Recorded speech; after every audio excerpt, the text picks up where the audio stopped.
주님 부르신 곳으로 갑니다.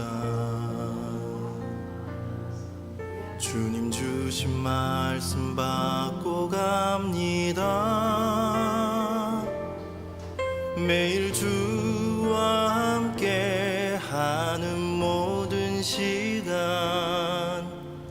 기대하며 갑니다. 주님 부르신 곳으로 갑니다. 주님 주신 말씀 받고 갑니다. 매일 반복되는 실패와 좌절에도 주만 바라보며 갑니다. 주여 우리 일상을 거룩하게 하소서. 주여 우리 생활을 구별되게 하소서. 주의 나라 주의 권세 영광이 우리 삶에 가득하게 하소서. 주여 우리 일상을 거룩하게 하소서. 주여 우리 생활을 구별되게 하소서. 주의 나라 주의 권세 영광이 우리 삶에 가득하게 하소서.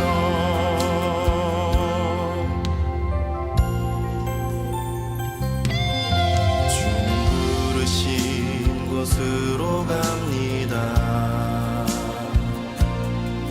주님 주신 말씀 받고 갑니다. 매일 반복되는 실패와 좌절에도 주만 바라보며 갑니다. 주여 우리 일상을 거룩하게 하소서. 주여 우리 생활을 구별되게 하소서. 주의 나라 주의 권세 영광이 우리 삶에 가득하게 하소서. 주여 우리 일상을 거룩하게 하소서. 주여 우리 생활을 구별되게 하소서. 주의 나라 주의 권세 영광이 우리 삶에 가득하게 하소서. 우리 삶에 가득하게 하소서.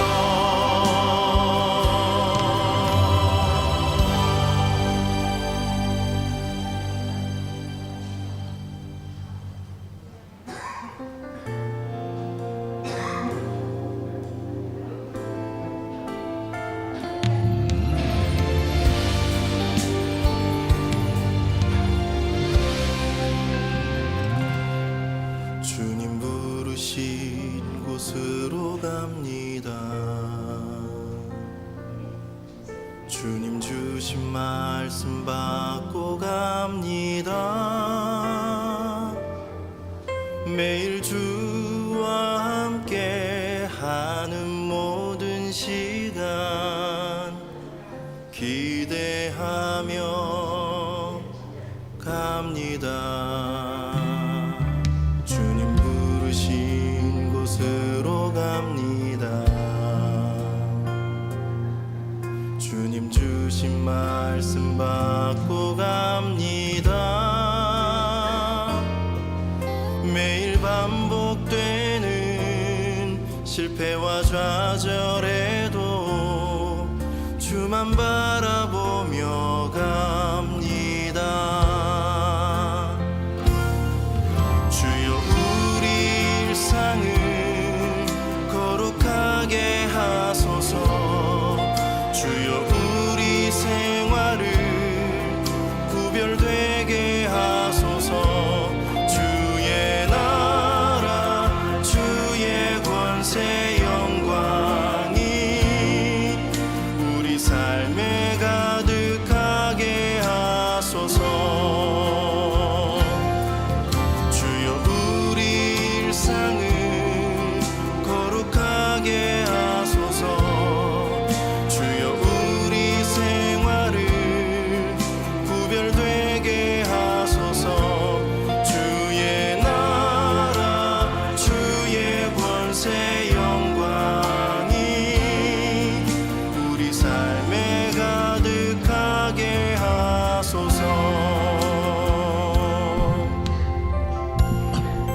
거룩한 주일도 하나님께 예배하시기 위해서 성전에 모이신 성도님들을 만나서 반갑습니다. 환영합니다.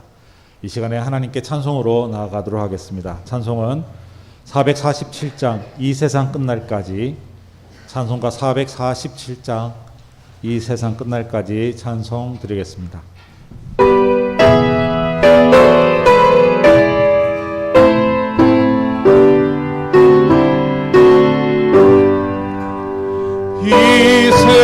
세상 끝날까지 그 손도 살리니 내 친구 되신 주여 늘 함께 하소서. 전하와 함께 하면 전쟁도 법없고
찬송가 384장 나의 갈 길 다가도록, 찬송가 384장 찬송 드리겠습니다.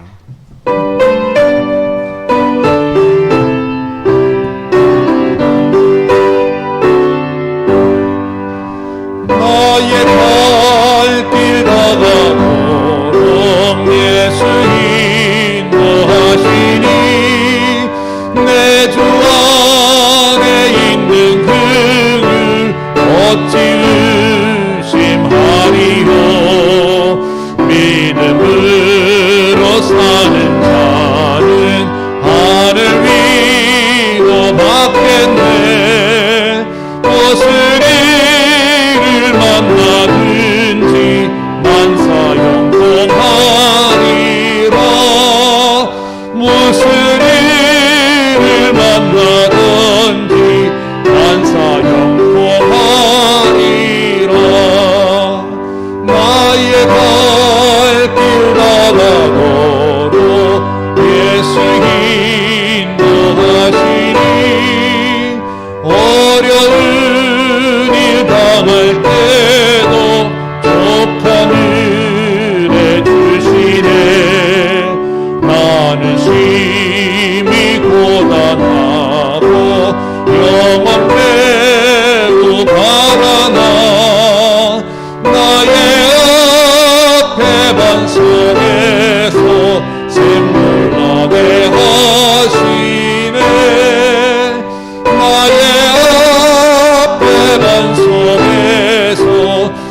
나의 갈 길 다가도록 나의 갈 길 다가오고 예수 인도하시니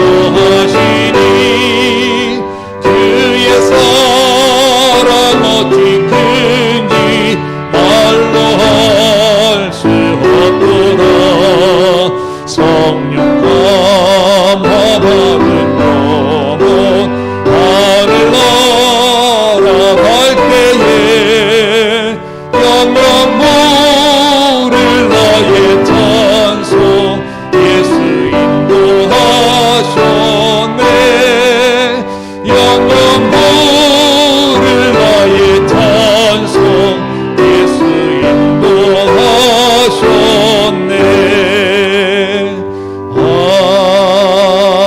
아멘.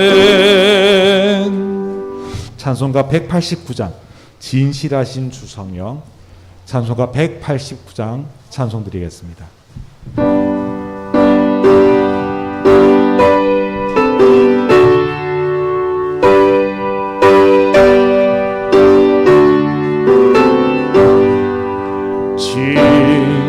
진실하신 주 성령 성도 곁에 계시사 순례길을 갈 때에 손을 잡아주소서.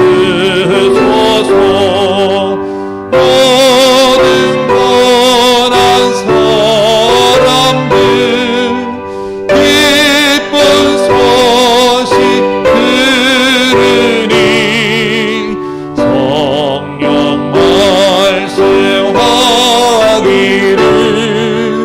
나를 따라오. 3절 찬송하시겠습니다. 모든 수고 끝나고 편히 쉬기 원할 때 하늘 나라 밖에는 참된 위로 없도다. 주만 의지하고서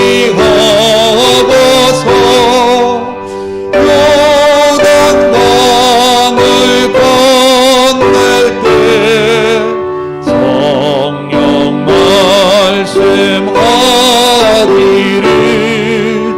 나를 따라오너라.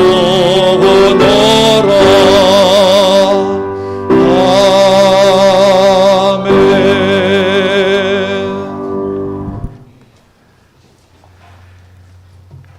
영상으로 예배 드리시는 분들은 몸과 마음을 잘 정돈하시고, 이 자리에 함께 계셔서 예배하시는 분들은 자리에 일어나시고 영과 진리로 하나님께 예배 드리시겠습니다.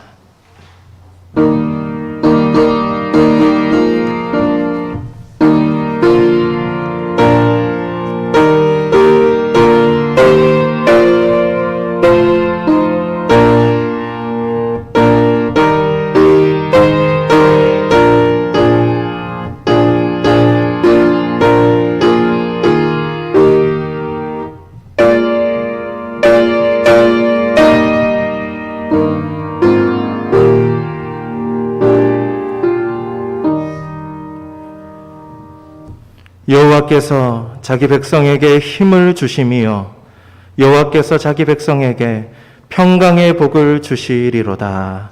좋으신 하나님 아버지, 오늘도 거룩한 주일 예배의 자리로 불러주시니 감사합니다. 오늘 이 예배를 통해서 하나님께서 예비하신 힘과 평강의 복을 받고 돌아가는 주님의 백성 되게 하여 주시옵소서. 감사드리며 예수 그리스도의 이름으로 기도드리옵나이다. 아멘. 하늘에 계신 우리 아버지, 아버지의 이름을 거룩하게 하시며 아버지의 나라가 오게 하시며 아버지의 뜻이 하늘에서와 같이 땅에서도 이루어지게 하소서. 오늘 우리에게 일용할 양식을 주시고 우리가 우리에게 잘못한 사람을 용서하여 준 것 같이 우리의 죄를 용서하여 주시고 우리를 시험에 빠지지 않게 하시고 악에서 구하소서. 나라와 권능과 영광이 영원히 아버지의 것입니다. 아멘.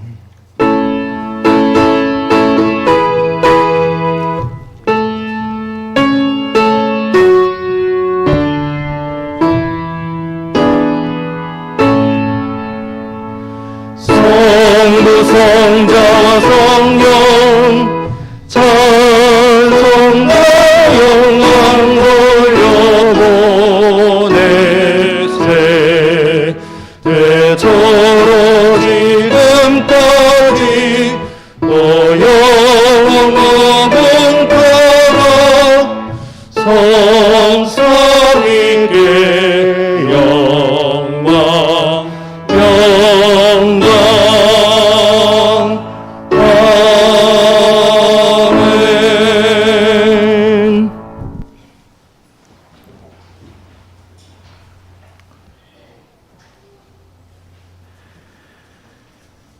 너희 권능 있는 자들아, 영광과 능력을 여호와께 돌리고 돌릴지어다.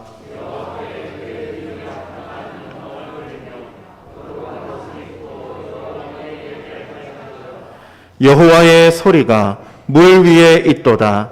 영광의 하나님이 우레소리를 내시니 여호와는 많은 물 위에 계시도다.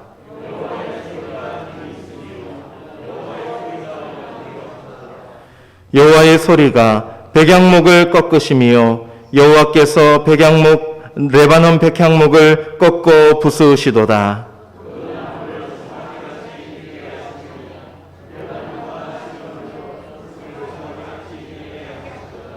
여호와의 소리가 화염을 가르시도다.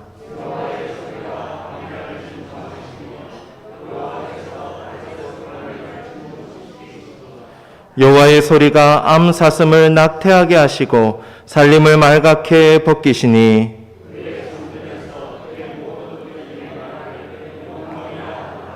여호와께서 홍수 때에 좌정하셨으며 여호와께서 영원하도록 왕으로 좌정하시도다.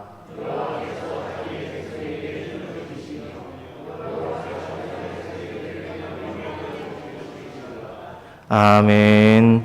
나는 전능하신 아버지 하나님, 천지의 창조주를 믿습니다. 나는 그의 유일하신 아들, 우리 주 예수 그리스도를 믿습니다.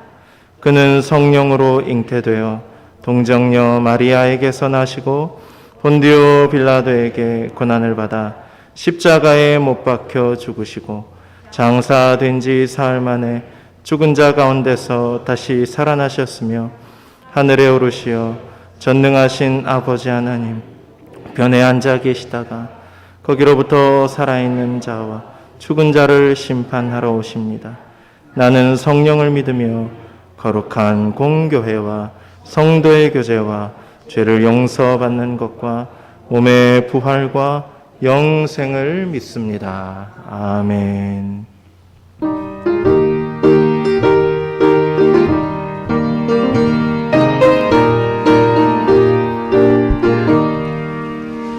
은혜가 풍성하님은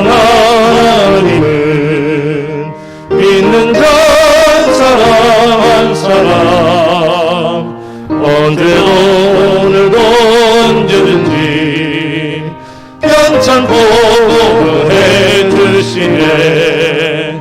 주여 성령의 의사들을 오늘도 내리어 주소서. 성령의 뜨거운 불길로서 오늘도 충만케 하소서. 정욕과 죄악에 물든 맘을 성령의 불길로 태우사 정결케 하소서. 태우소서. 깨끗게 하여 주옵소서. 주여 성령의 은사들을 오늘도 내리어 주소서. 성령의 뜨거운 불길로서 오늘도 오늘도 충만케 하소서. 희생의 제물로 돌아가신 어린 양 우리 주 예수여, 구속의 은혜를 내리시사 오늘도 구원해 주소서. 주여 성령의 은사들을 오늘도 내려 주소서. 성령의 뜨거운 불길로서 오늘도 충만케 하소서. 주님의 기쁘신 은혜만을 세상에 널리 전하리니 하늘의 능력과 권세로서 오늘도 입혀 주옵소서. 주여 성령의 은사들을 오늘도 내려 주소서. 성령의 뜨거운 불길로서 오늘도 충만케 하소서. 아멘.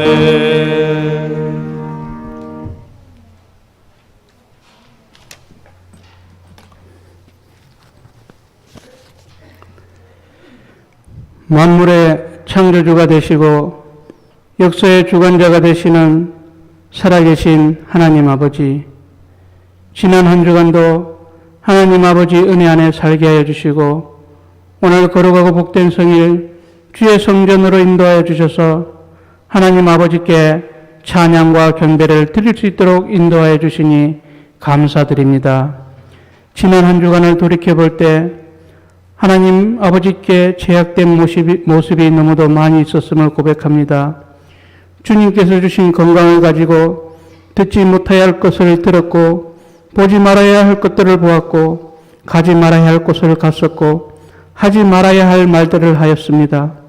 또한 나의 잘못된 행동으로 형제 자매 나의 이웃을 마음이 아프게 한 것들이 없는지 돌이켜 볼 때마다 진정으로 용서를 구하며 모든 죄악을 예수님 앞에 내려놓사오니 불쌍히 여겨주시고 긍휼을 베풀어 주시옵소서.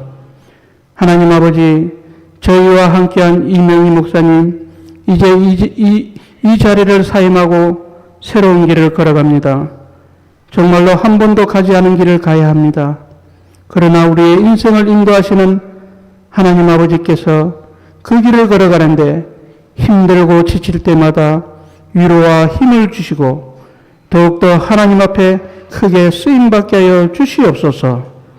또한 새로운 담임 목사님들을 저희들이 원하고 있습니다.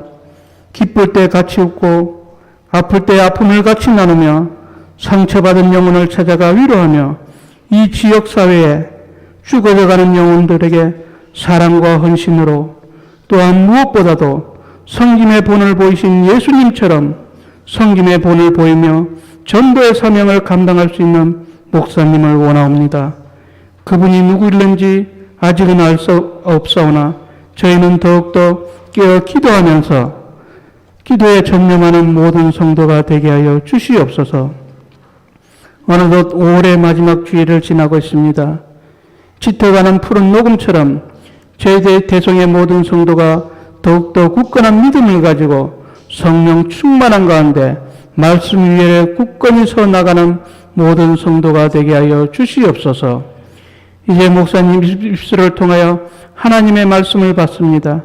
그 말씀 따라 살아가는 모든 성도가 되게 하여 주시고 무엇보다도 하나님의 말씀은 살아서 역사하신다 하였사오니 말씀이 증거될 때 마음의 상처, 육신의 질병 모두가 치료되는 역사가 있게 해주시고 또한 병원에서 회복을 기다리는 환우들에게 바람같이 불같은 성령이 임하여서 조속히 회복해 하여 주시옵소서. 호산나 찬양대 찬양을 올려드립니다. 하나님 아버지 홀로 영광 받아주시며 저희 모두에게 은혜의 찬양되게 하여 주시옵소서. 이 모든 말씀 죄에서 우리를 구원하신 예수님 이름으로 기도드리옵나이다. 아멘.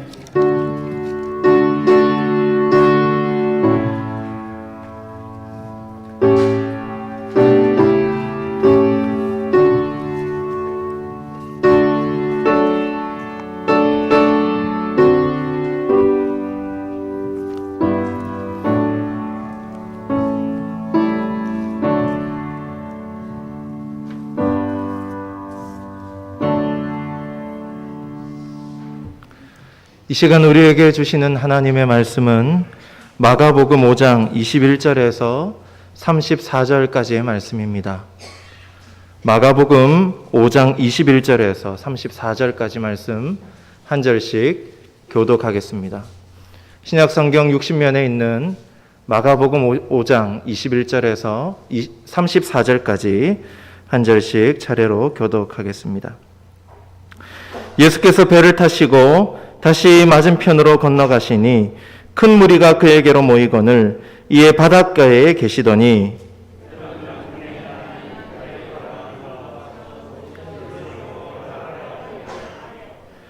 간곡히 구하여 이르되 내 어린 딸이 죽게 되었사오니 오셔서 그 위에 손을 얹으사 그로 구원을 받아 살게 하소서 하거늘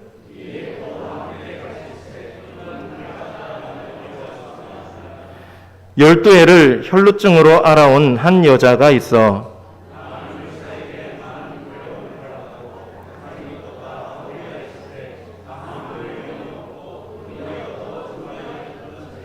예수의 소문을 듣고 무리 가운데에 끼어 뒤로 와서 그의 옷에 손을 대니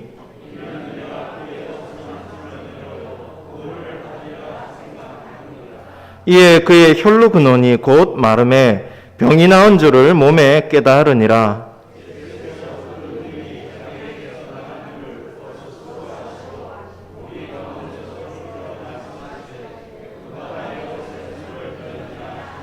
제자들이 여짜오되 무리가 에워싸 미는 것을 보시며 누가 내게 손을 대었느냐 물으시나이까 하되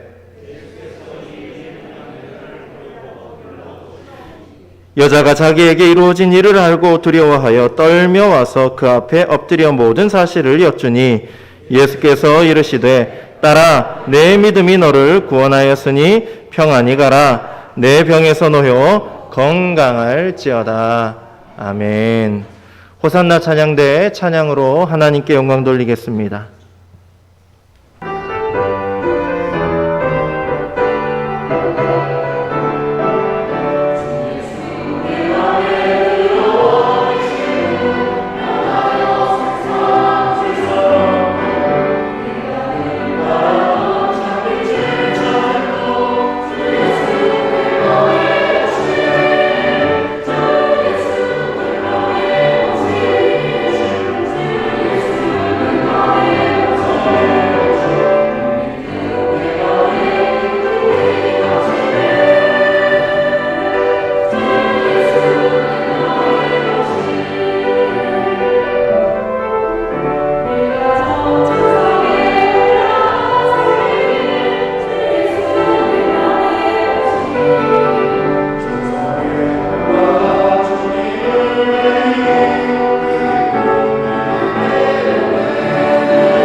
아멘. 우리 하나님께 영광의 박수 하겠습니다.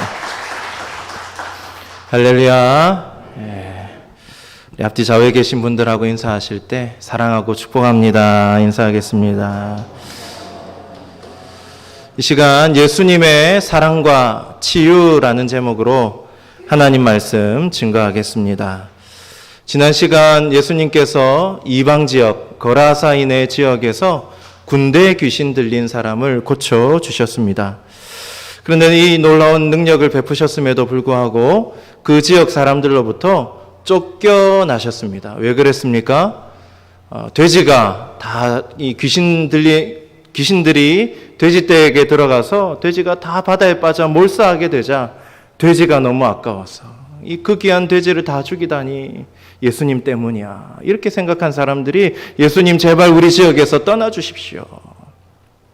돼지보다 더 큰 은혜와 축복을 주시는 예수님을 쫓아냅니다.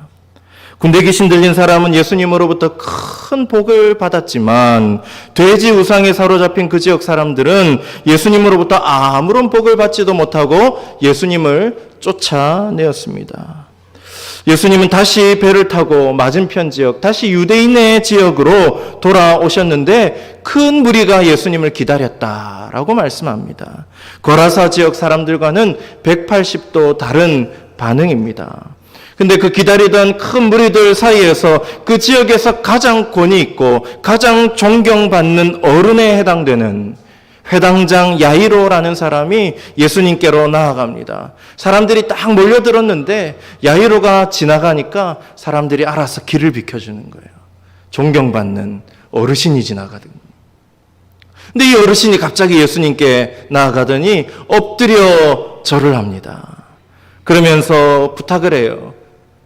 12살 난 딸이 죽어가고 있는데 오셔서 손을 얹어 낫게 하여 주시옵소서. 그렇게 간구를 합니다. 예수님은 회당장의 요청을 들어주셨고 그 즉시 죽어가는 딸이 있는 이 회당장의 집으로 출발하셨습니다. 몰려든 사람들은 구경거리가 생겼다며 좋아하면서 예수님을 애워싸고 서로 밀고 당기면서 가자! 예수님을 따라가기 시작하죠. 그런데 그때 12해 혈루증을 앓고 있던 한 여인이 무리들 사이로 들어와서 예수님의 옷자락을 만지는 일이 벌어지지요. 이 여인은 12년 동안이나 혈루증이라는 병을 앓고 있던 그런 여인입니다. 여러분, 혈루증은 어떤 병입니까? 여성에게 해당되는 병인데 계속해서 하혈을 하는, 피가 몸 밖으로 빠져나가는 병입니다. 보통 여성분들은 한 달에 한 번 4일이나 6일 정도 생리를 하기 마련이죠. 이 피가 몸 밖으로 빠져나가니까 컨디션이 별로 안 좋아요. 생리 기간에는. 통증도 심해서 약을 처방받아 먹는 분들도 계십니다. 이 병원에 가서 주사를 맞아야 되는 사람들도 있습니다. 그런데 이 여인은 한 달에 한 번이 아니라 1년 365일 12년 동안 한 번도 빠지지 않고 그 피가 몸 밖으로 흘러나왔습니다. 빈혈에, 악성 빈혈에 시달렸겠지요. 온몸이 항상 피곤했겠지요. 그 얼굴은 수척하고 피가 없으니 얼굴은 새하얗게 질려 있었을 것입니다. 온몸이 피곤하고 안 아픈 곳이 없었을 겁니다. 당시 또한 율법에 의하면 혈루증을 부정한 병으로 보았습니다. 피가 몸 밖으로 나가는 것을 부정하게 여긴 것입니다. 이 부정한 병에 걸린 부정한 사람과는 결코 접촉해서는 안 됩니다. 왜 그렇습니까? 자신도 부정해지기 때문이지요. 그래서 부정한 사람은 가족들과 함께 살지 못합니다. 부정한 병에 걸린 사람은 마을에서 지역 사람들과 함께 어울려 지내지 못합니다. 격리되어서 홀로 외롭게 살아야만 했습니다. 가족들과 함께 살 수 없고 친구들과 함께 어울려 지낼 수 없는 이 여인. 만약 이 여인이 12년 전에 이 병이 발병했을 때 결혼한 상태였다면 아마 이혼을 당했겠지요. 근데 만약 그때 결혼을 하지 않았다면 결혼은 앞으로도 꿈도 꿀 수 없는 그런 상황이었을 것입니다. 얼마나 외로웠을까요? 육체의 고통뿐만이 아니라 그 마음이 얼마나 고통스러웠을까요? 사람들은 자기를 부정한 사람이라고 정죄하면서 가까이 올 때마다 돌을 던지면서 부정한 여자여 꺼져라. 그렇게 소리 지릅니다. 숨을 쉬기는 하지만 죽은 자와 같죠. 투명인간처럼 살아야 했습니다. 게다가 이 여인은 가지고 있던 모든 재산도 다 허비해버렸다라고 말씀합니다. 26절 말씀을 같이 읽겠습니다. 시작. 많은 의사에게 많은 괴로움을 받았고 가진 것도 다 허비하였으되 아무 효험이 없고 도리어 더 중하였던 차에. 이 말씀을 보면 많은 의사에게 많은 괴로움을 당했다라고 되어 있습니다. 많다라는 단어가 2번이나 반복되는데 전부 다 부정적인 의미로, 이 부정적인 의미로 표현되고 있습니다. 게다가 그가 가진 재산도 조금이 아니라, 부분적인 것이 아니라 전부 다 허비해버렸다. 아무 소용이 없었습니다. 오히려 많은 의사를 찾아가고 모든 재산을 쏟아부었지만 오히려 그 질병은 좋아지는 게 아니라 더 나빠지게 되었다. 더 중하여졌다라고 성경은 말씀합니다. 많은, 다, 더 이런 단어들이 여인의 고통이 얼마나 컸는지를 다 보여주는, 수식하는 그런 단어들인 것이죠. 육체적 고통, 사회적 고통, 심리적 고통, 경제적인 고통, 2중, 3중, 4중의 고통 가운데 살던 이 여인이 어느 날 예수님에 대한 소문을 들었습니다. 사람을 고쳐주신대. 귀신을 쫓아내신대. 그 소문을 듣고 예수님께 나아왔습니다. 사람들이 자기를 알아보면 부정한 여인이라고 내쫓아낼 것이 분명하기 때문에, 돌을 던질 것이 분명하기 때문에 최대한 몸을 무엇으로 가렸을 것입니다. 그런 상태에서 예수님을 만나고 예수님께 고쳐달라고 부탁을 하려고 하는데 문제가 있습니다. 야이로라는 사람이 먼저 예수님을 찾아간 겁니다. 자기가 먼저 가려고 했는데 야이로가 먼저 찾아가서 그 딸을 고치러 가는 길입니다. 사람들은 그것을 구경하려고 이미 벌떼같이 모여들어 있습니다. 그 사람들 틈바구니 사이로 들어갈 길이 없는 것이죠. 예수님 앞에 나아갈 수가 없게 되었습니다. 그런데 그녀는 포기하지 않습니다. 어떤 마음을 갖습니까? 어떤 믿음을 갖습니까? 28절 말씀을 같이 읽겠습니다. 시작. 이는 내가 그의 옷에만 손을 대어도 구원을 받으리라 생각함 일러라. 내가 이 사람들을 뚫고 예수님 앞에 당당하게 나아가기는 힘들어도 어떻게든 뒤로 들어가서, 몰래 들어가서 옷이라도 잡으면 내가 낫지 않을까. 그런 마음, 그런 믿음을 가지고 실행에 옮깁니다. 그리고 어떻게 되었습니까? 고침을 받았습니다. 급하게 야이로의 딸을 고치러 가시던 예수님이 자신의 능력이 빠져나간 것을 깨달으시고 누가 자신의 옷에 손을 대었냐고 물으십니다.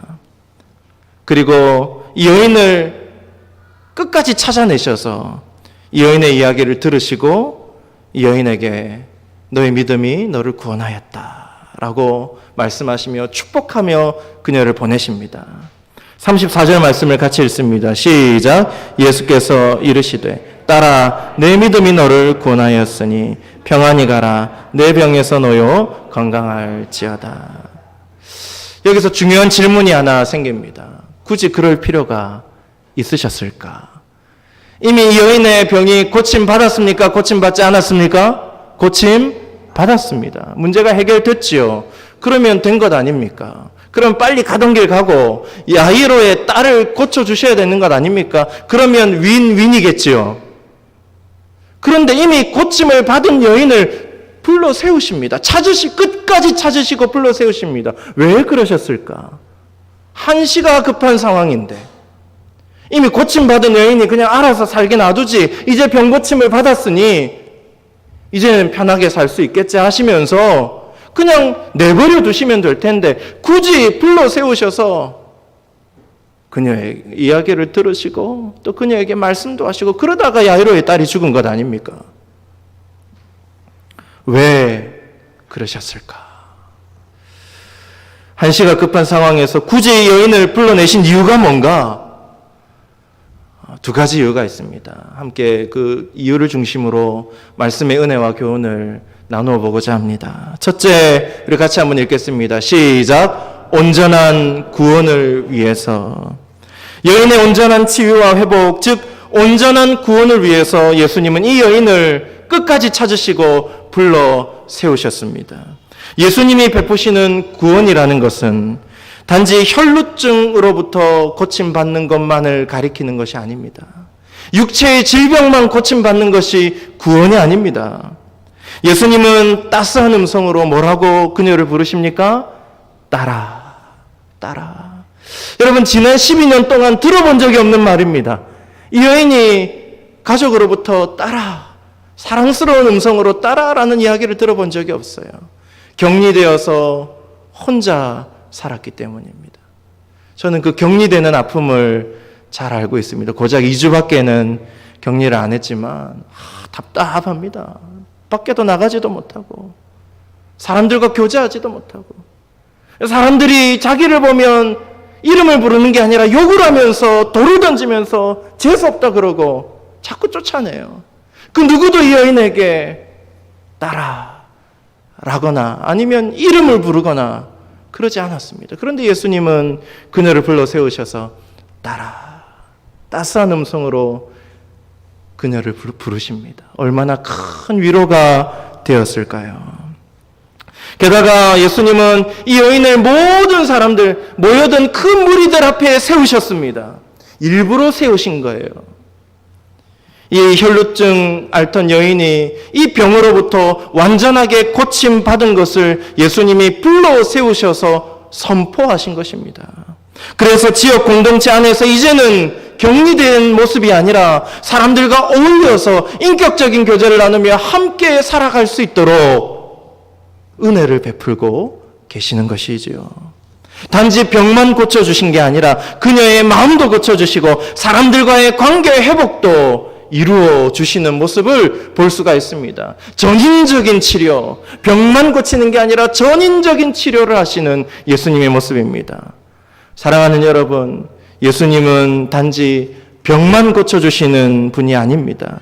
예수님은 우리 인생의 어떤 문제, 특정한 문제만 해결해 주시는 분이 아닙니다. 우리가 하나님의 자녀로서 온전히 이 땅을 살아갈 수 있도록 전인격적인 치료, 전인적인 치료의 은혜, 완전한 구원의 은혜를 베푸시는 분인 줄로 믿습니다. 예수님이 이 여인에게 따라라고 하시면서 또 뭐라고 축복하시나요? 평안히 가라. 평안히 가라. 몸의 병뿐만이 아니라 그 10년 가운데 평안의 축복을 주십니다. 여러분, 돈이 아무리 많아도 그 마음에 불안함이 있으면 그 인생이 행복합니까? 행복하지 않습니까? 두 다리 뻗고 잘 수 있습니까? 없습니까? 없습니다. 아무리 돈이 많아도 야, 나보다 돈이 더 많은 사람이 있는데 저 사람은 어떻게 돈을 벌길래 나보다 돈이 더 많은가? 늘 그거 염려하고 걱정하면 시기심에 빠져 있으면 그 사람의 마음은 평안하지 않습니다.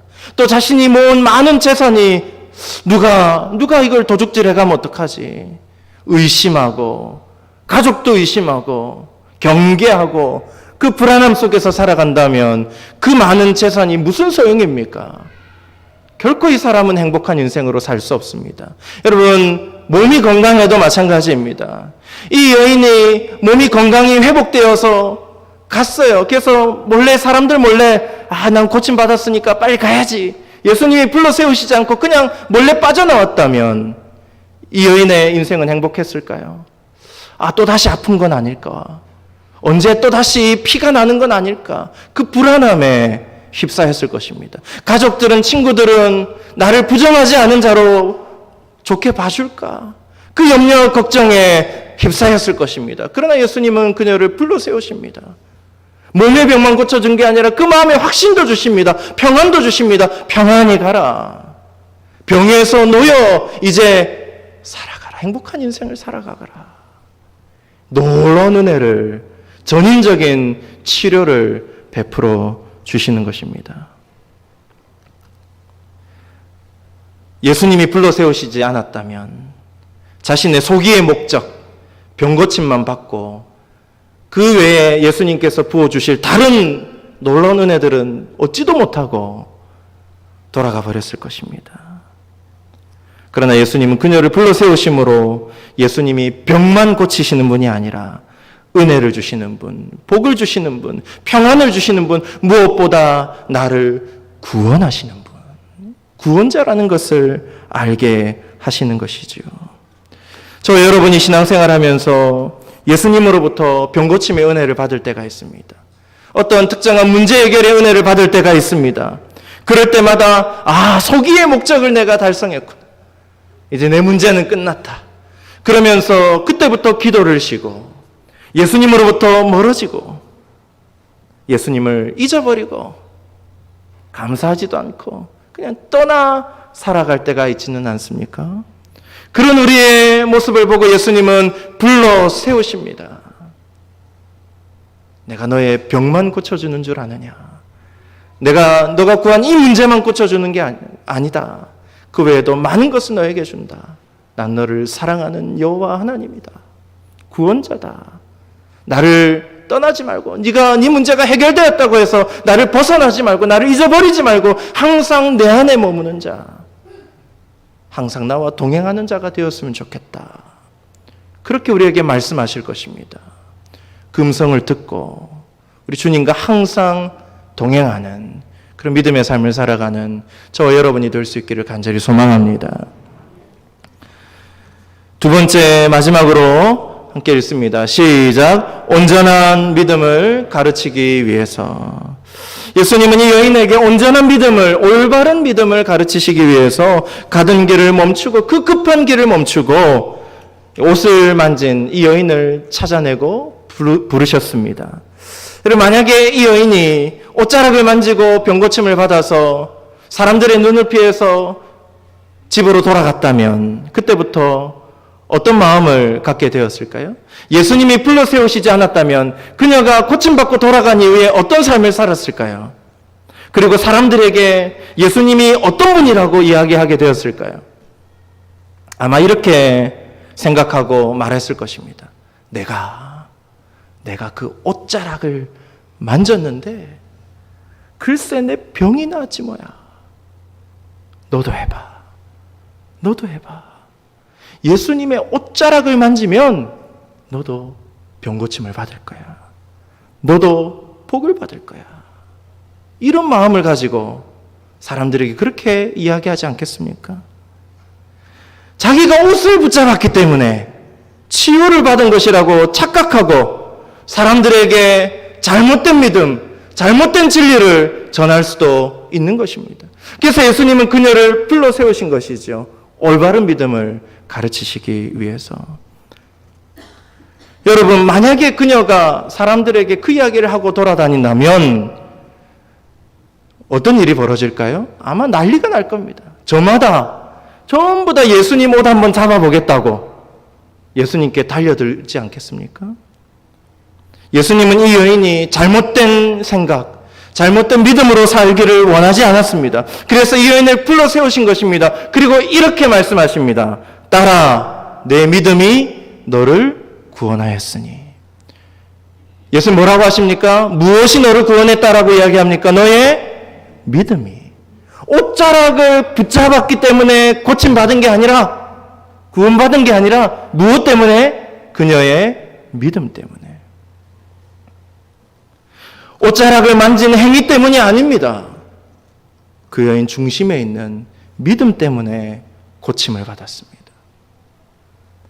그 시간 그 자리에서 예수님을 둘러싸고 서로 밀고 당기면서 예수님의 옷을 만진 사람이 없었을까요? 많은 사람들이 이미 예수님의 옷을 만졌습니다.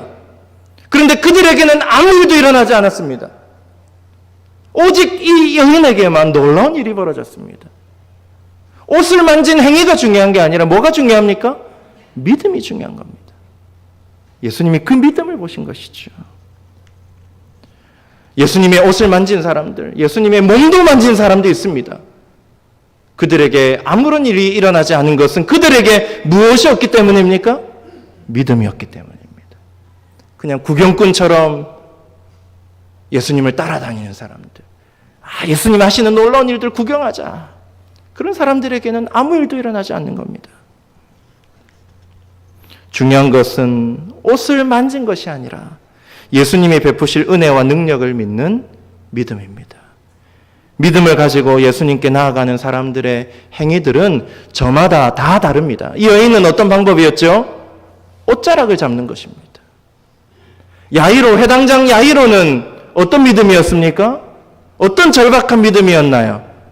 그 체면을 다 내려놓고 동네 사람들, 자기를 알고 있는 그 모든 사람들 앞에서 체면을 다 내려놓고 예수님 앞에 엎드려 절했습니다. 내 딸을 제발 좀 살려주십시오. 엎드려 절하는 방식으로 그 믿음의 행동이 나타난 것입니다. 마가복음 2장에는 지붕을 뚫은 사람들의 이야기도 있습니다.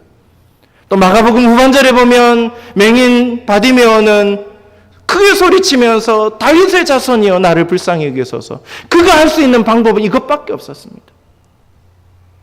믿음의 방법들 다 다릅니다. 그런데 중요한 것은 믿음인데 사람들은 착각합니다.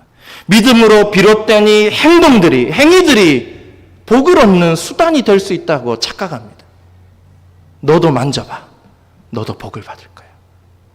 너도 이 행위를 나랑 똑같이 해봐. 너도 은혜를 받을 거야. 너도 지붕을 뚫어봐. 너도 크게 소리를 질러봐. 너도 엎드려봐. 중요한 것은 믿음으로 나타나는 행위인 것이지 믿음 없는 행위, 그냥 행위만을 통해서 내가 이렇게 하면 복을 받을 수 있겠다. 형식, 그렇지 않습니다. 믿음으로 비롯된 행동들이, 행위들이 복을 받는 수단이 되고 형식이 되고 전통이 되고 교리가 되어서는 안 됩니다. 어떤 사람은 자신이 어떤 방법을 통해서 큰 복을 받으면 그 방법이 축복의 원리가 되고 공식이 되고 비결인 것처럼 착각하고 사람들에게 간증합니다. 너도 나랑 똑같이 해봐. 내가 이렇게 했더니 주님이 응답해 주셨어. 여러분, 중요한 것은 그 사람의 믿음인 거죠. 근데 사람들은 자신의 방법, 자기가 복을 받았던 그 방법과 원리들을 자랑하는 것이죠. 그것은 마치 축복을 받는 공식이 따로 있는 것처럼 자기만의 공식을 드러내는 것입니다. 여러분, 이 여인이 이렇게 될 수 있었어요. 그러나 예수님 그것을 막으십니다. 올바른 믿음을 가르치시기 위해서. 어떤 사람들은 40일 금식해봐. 다 들어주셔. 물론 40일 금식도 대단한 것이죠. 그러나 믿음 없이 금식만 하는 게 무슨 소용이겠습니까? 40일 금식이라는 행위 자체가 복을 얻는 수단이 될 수는 없습니다. 너 성경 백독해봐. 마찬가지입니다. 믿음 없이 성경을 읽는 게 무슨 소용입니까? 이 성경을 여러 번 읽는 그 행위를 통해서 복을 받을 수 있다라고 착각하면 안 됩니다. 그게 원리가 되고 공식이 되어서는 안 됩니다. 특정한 교회, 특정한 목회자, 특정한 기도원, 그렇지 않습니다. 중요한 것은 그런 방법이 아니라 그 안에 있는 중심입니다. 우리 주님이 중심을 보십니다. 믿음을 보십니다. 우리 삶에 이 여인과 같은 주님의 은혜, 주님의 능력이 나타나지 않는 이유가 무엇입니까? 우리의 열심이 부족해서입니까? 정성이 부족해서입니까? 우리가 어떤 행위가 없어서입니까? 그렇지 않습니다. 무엇이 부족하기 때문인가요? 믿음이 부족하기 때문입니다. 믿음이 없기 때문입니다. 그래서 우리는 주님 앞에 이렇게 기도해야 됩니다. 주님, 우리의 믿음 없음을 용서하시고 우리 믿음 없음을 도와주시옵소서. 그렇게 기도해야 됩니다.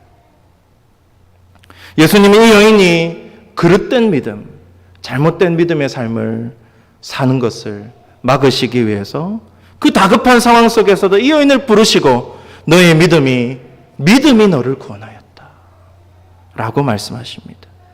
사랑하는 여러분, 우리의 믿음 역시 구원을 얻는 참된 믿음이 될 수 있기를 간절히 소망합니다.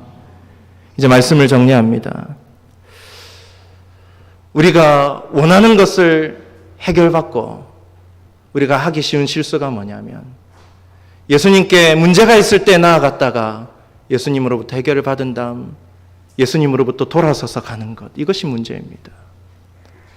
오히려 그때 더 가까이 주님과 동행하며 살아야 됩니다. 예수님은 우리의 문제만 해결해 주시는 분이 아니라 우리의 모든 것을 책임지시고 구원하시는 분이십니다. 그 은혜 안에 항상 머물러 살아갈 수 있기를 축복합니다. 뭔가가 해결되었다고 해서 기도를 쉬고 헌신을 쉬고 순종을 쉬고 믿음을 멈추어서 살아가는 것이 아니라 끝까지 주님과 동행하며 살아갈 수 있기를 바랍니다.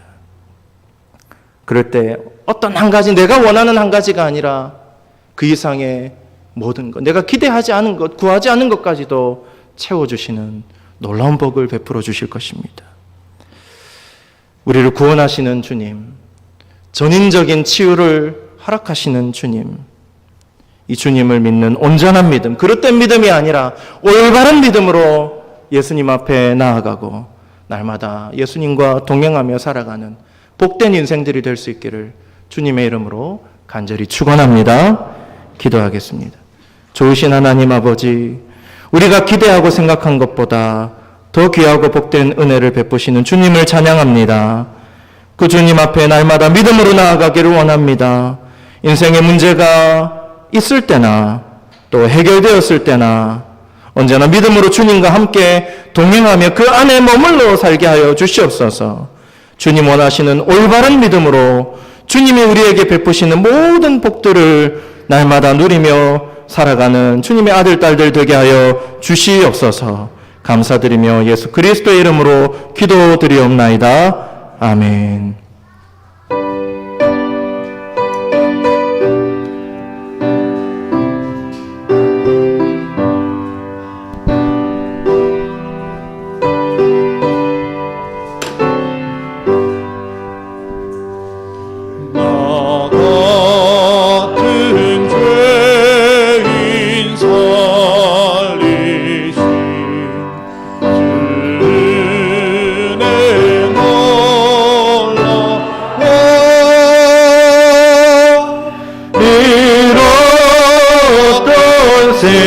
생명 찾았고 광명을 얻었네. 근 죄악에서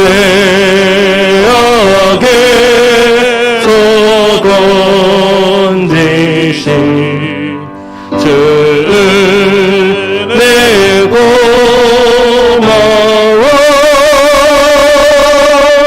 나처럼 믿음 그 시간 귀하고 귀하다. 이제껏 내가 산 것도 주님의 은혜라. 또 나를 장차 본향에 인도해 주시리. 거기서 우리 영원히 주님의 은혜로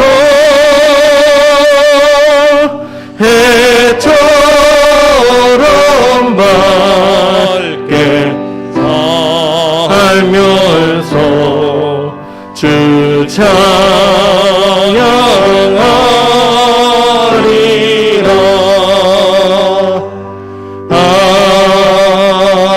아멘. 교회 소식을 알려드리겠습니다. 담임 목사 청빙을 위한 특별 새벽 기도회가 내일 월요일부터 금요일 6월 4일 금요일까지 오전 5시 30분에 본당에서 진행이 됩니다. 좋은 또 담임 목사님을 모시기 위해서 목회자들도 준비해야 될 부분들이 있지만 오실 분도 준비해야 되겠지만 우리 성도들도 기도로 준비해야 될 줄로 믿습니다. 많이 참여하셔서 함께 믿음으로 기도의 씨를 부리시기를 바랍니다. 6월 월상 예배 화요일입니다. 특별 새벽 기도회로 함께 드리도록 하겠습니다. 담임 목사 청빙과 관련해서 광고를 드립니다. 잘 들으시기 바랍니다. 다음 주 6월 6일 주일과 그 다음 주 6월 13일 주일 2주에 걸쳐서 1부, 2부 예배 시에 전교인 청빙 목사 설교 평가가 있습니다. 설교 평가를 하실 수 있는 분은 만 18세 이상 대성교회 세례교인, 등록된 세례교인으로서 대면 예배에 참석하신 분들만 평가를 하실 수가 있습니다. 우리 교회 공동의회 회원이신 분들은 다 평가에 참여하실 수가 있습니다. 투표 방법은 예배에 이제 참석하실 때 1층에서 공동의회 세례자 명부 확인하신 다음에 설교 평가지를 받으시면 됩니다. 볼펜도 함께 줄 겁니다.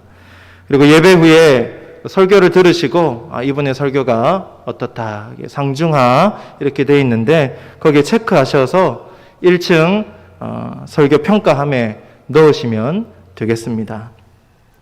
우리 성도님들의 평가 비율이 50%입니다. 반입니다. 반.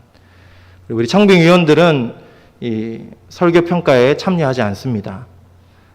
그 전에 서류와 면접만으로 청빙위원들의 역할은 그것으로 끝입니다. 그렇게 50%, 나머지 우리 성도님들의 설교 평가가 50%, 합쳐서 100%입니다.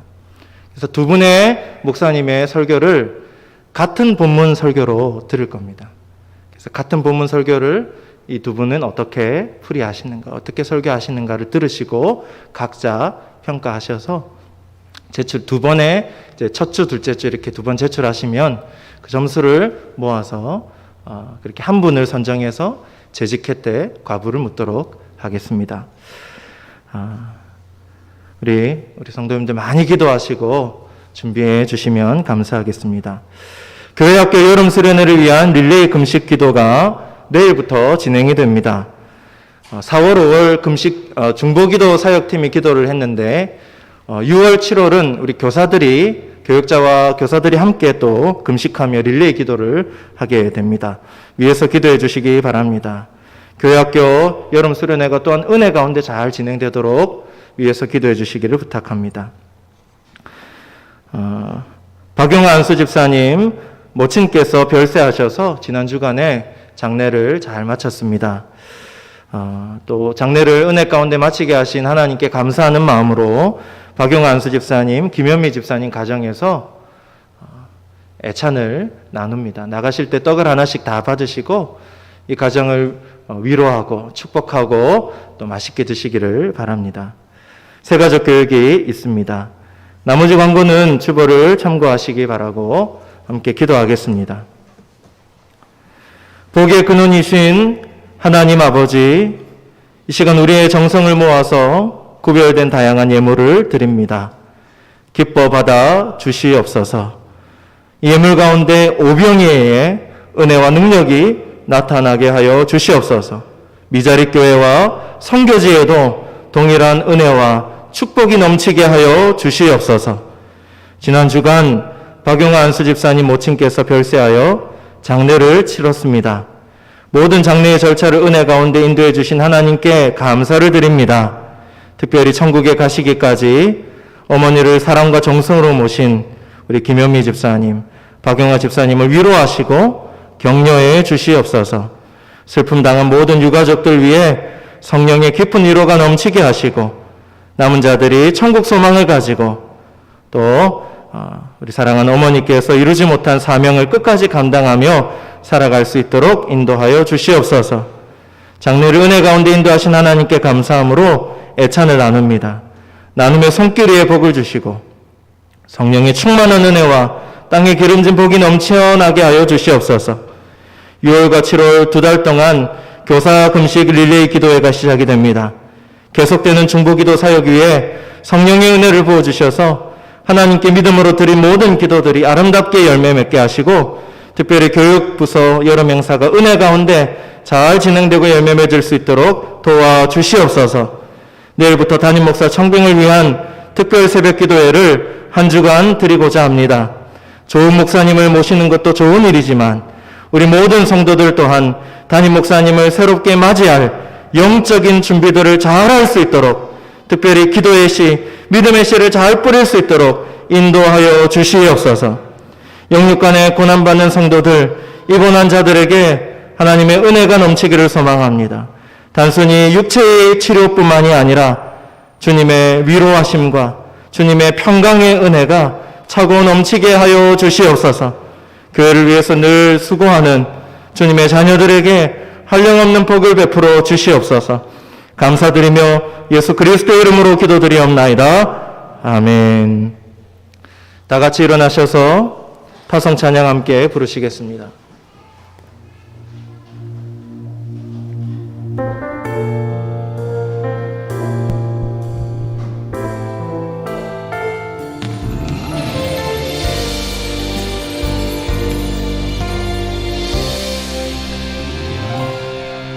주님 부르신 곳으로 갑니다. 주님 주신 말씀 받고 갑니다. 매일 주와 함께하는 모든 시간 기대하며 갑니다. 주님 부르신 곳으로 갑니다. 주님 주신 말씀 받고 갑니다. 매일 반복되는 실패와 좌절에도 주만 바라보며 갑니다. 주여 우리 일상을 거룩하게 하소서. 주여 우리 생활을 구별되게 하소서. 주의 나라 주의 권세 영광이 우리 삶에 가득하게 하소서. 주여 우리 일상을 거룩하게 하소서. 주여 우리 생활을 구별되게 하소서. 주의 나라 주의 권세 영광이 우리 삶에 가득하게 하소서. 우리 삶에 가득하게 하소서.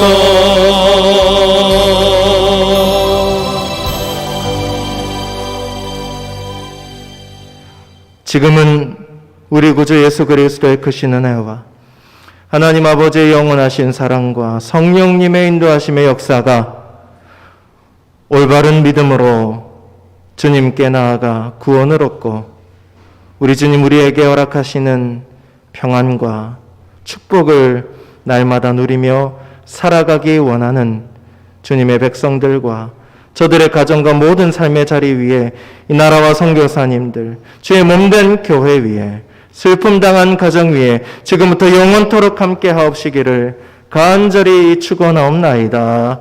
아멘.